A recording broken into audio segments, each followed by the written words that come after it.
Praise the lord. నేటి దిన వాగ్దానము. కీర్తనలు 119 16వ వచనము.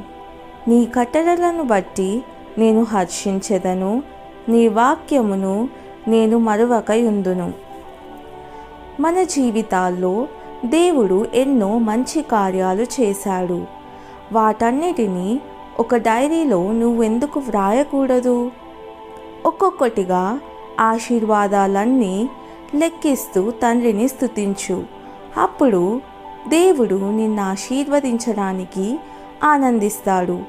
చాలామంది క్రైస్తవులు ప్రార్థన చేయనప్పుడు దేవుని దగ్గరకు మనం కొనుక్కునే సామాన్ల జాబితా తీసుకొస్తారు.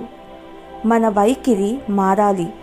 సర్వశక్తుడైన దేవుడు నీ జీవితంలో చేసిన ఎన్నో అద్భుత కార్యాలు జ్ఞాపకం చేసుకొని కృతజ్ఞతలు చెల్లించు. ప్రార్థన. నాయనా, తండ్రి, నా హృదయంలో నీ వాక్యం భద్రపరుచుకొని పాపము చేయకుండానట్లు నాకు మంచి జ్ఞాపక శక్తినిమ్మని అడుగుచున్నాను. నీ వాక్యాన్ని వినేవాడిగా మాత్రమే కాక దాని ప్రకారం నడుచుకొనున్నట్లు సహాయం చేయుము.